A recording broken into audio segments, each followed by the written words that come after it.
Hey, Chris, congrats on the win. Can you just take us through the emotions of that fourth quarter and what's it like to be one win away from playing for an NBA title?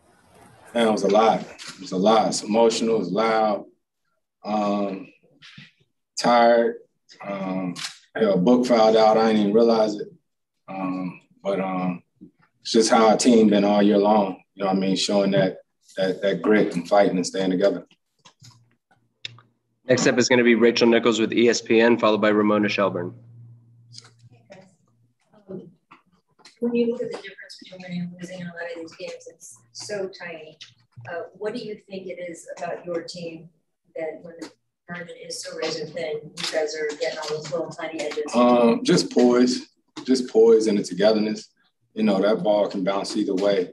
And I think a lot of times teams are reflective of their coach. And mine is, you know, oriented all season long. You know, at practice, we watch talking about box outs, talking about end of game situations, and you know, we'll take it. We'll take it tonight. Next is Ramona Shelburne with ESPN, followed by Dwayne Rankin. Chris, you know, we always talk about poise with you. I've seen you hit a lot of those free throws in this building over the years. You got back there, there, I guess. When I ask people about him, people say he has that same kind of poise too. Have you noticed that coming in this year and throughout the games like this? No, I knew that. Ain't about noticing that. Watch a lot of basketball, man, and so it's a lot of really good players in our league that don't always get the opportunity to show what they can do. You know what I mean? And I didn't know him Book since before his rookie year, and like we know each other. And when we play against each other, we almost fight, you know, and that's because I know how competitive he is. And that's why I think this has worked because, you know, there's no ego, you know, from either one of us. At the end of the day, we just want to win. Next up is Dwayne Rankin with the Arizona Republic, followed by Dave McMenamin. Yeah, Chris, played a lot of basketball in your career. Have you ever seen a stretch where neither team can make a shot, intentional miss free throws the whole bit? Have you ever been a part of anything like that? Probably not. I think it was 14-15, fourth quarter. I got a free throw to end the game. Damn, missed it. You know what I mean? But then I got a chance to do it again. It was a crazy emotional game. The fans were great, and it's good. It's good to get that win, and now going back home. I didn't get a chance to feel that energy in game 1 and 2. I was at the crib with my family. So I'm excited to go back to Phoenix. I ain't been in Phoenix in a while. Next is Dave McMenamin with ESPN, followed by Gina Mizell. Yeah, we can get to ask you the typical series preview type of questions because back to this win, one of the biggest of your career comes in this building. I guess the franchise you played for so long. Was there any extra layer to it? Not till the job is done. You know, we can talk about all that then, but right now it's just laser focused. 3 wins don't win the series. So right now we did what we came here to do. We wanted to get one of these, and now we got to stay focused and be ready to go back to our crowd. Big shout out to Phoenix fans. Jay, our trainer, showed us the arena. I didn't know they did like a viewing party, you know, so that's super duper dope. And we need one more win. Next is Gina Mizell with Suns.com, and then we'll be Kellen Olson. I mean, you've been in so many clutch moments in your career, but in this type of game, like, how have you learned to calm your mind, and just what was the process to like getting to that point where you are so poised in those moments? I was mad I missed them middies that could have put us up 5 or 7. But it's so crazy, man. When I went to the free throw line, I thought about my son. You know, I talk to my son all the time about the importance of shooting free throws. And he's really getting into basketball now, and he's training. And he texted me earlier today telling me about his game this morning. And I seriously went to the free throw line. I was like, how the hell I'm going to tell him to stay poised if I don't do it my damn self? Right? Like, dead serious. So that's what was dope, was after the game, looking up there in the suite and seeing my son excited, you know, so. Next is Kellen Olson with Arizona Sports, followed by Chris Haynes. Hey, Chris, to bounce off Dwayne's question in the fourth quarter when things were spiraling for you guys, you kept defending on the other end that whole time. Lonnie talks about poise all the time.